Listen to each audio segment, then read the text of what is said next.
Greetings, everybody. Right back at you here at Railroad Nail Boxing Talk. And like we say here at Railroad Nail Boxing Talk, we don't just praise fighters with pretty records. We praise all fighters who get in the ring and fight hard. You could be 50-9, 38-11, or 16-10. If you out there knocking sweat off somebody's head, making the crowd want to come see you again, then your light will shine here at Railroad Nail Boxing Talk. What's up, boxing fans?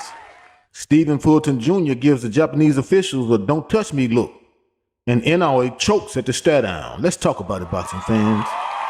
Now, the Nail was sitting back watching the weigh-in between Stephen Fulton Jr. and Inoue, and I noticed something. Stephen Fulton Jr. and Inoue was into a stare-down match. They were staring at each other in the eyes, they was looking, and nobody would break. But I noticed Inoue swallowed real big twice. And we all know what that means when you swallow at the stare-down. That means you feel like you done bit off more than you can chew, and you gotta take a breath.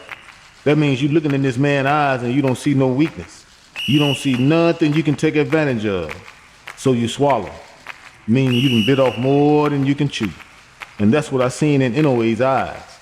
And as they was breaking them apart, I saw the Japanese official came in and he touched Fulton. And when he touched Fulton gave him a I don't want you touching me look. Why are you touching me? And he took his hands off and things was totally separated. So I don't want to start, and I just noticed that. It seems like to me that Stephen Fulton Jr. is having a lot of trust issues over there in Japan. You know, first it was the gloves, and at first it was the testing, then the gloves, and now this. So let's see what happens between Stephen Fulton Jr. and Inoue. The way we see it here at Railroad Nail Boxing Talk, it won't be a hard fight like people think. Stephen Fulton Jr. to me is on another level. This man has shown over and over again, he done beat all types of good competition.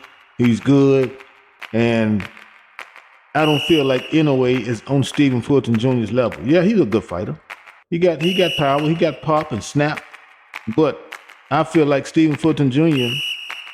can handle that. Number one, he can handle the media over there. He's from the streets of Philly. And to have the tenacity and the discipline to get where he at, man, if you can do that in Philly, you sure enough can do that in Japan. So on that level, I think he gonna be focused. I think he gonna be himself. And he done been here before. Yeah, he done been up against undefeated guys that got power, guys that got skill, and guys that I feel like Inoue would have a problem beating himself. Stephen Fulton Jr. done already beat him. And even with the hand wraps, I see Stephen Fulton Jr. still beating him because Stephen Fulton Jr. just got that boxing knowledge. He showed that he got boxing knowledge, he got good defense, and he knows when to use his power. And he can go 12 rounds. Take nothing away from Inoue, but Stephen Fulton Jr. by late stoppage or domination. And that's how we see it here at Railroad Nail Boxing Talk. I don't like to keep it too long because you don't know me that well, but you will. And like we say here at Railroad Nail Boxing Talk, we don't just praise fighters with pretty records. We praise all fighters who get in the ring and fight hard. You could be 45-12, 38-9, or 16-10. If you out there knocking sweat off somebody's head, making the crowd want to come see you again, then your light will shine here at Railroad Nail Boxing Talk.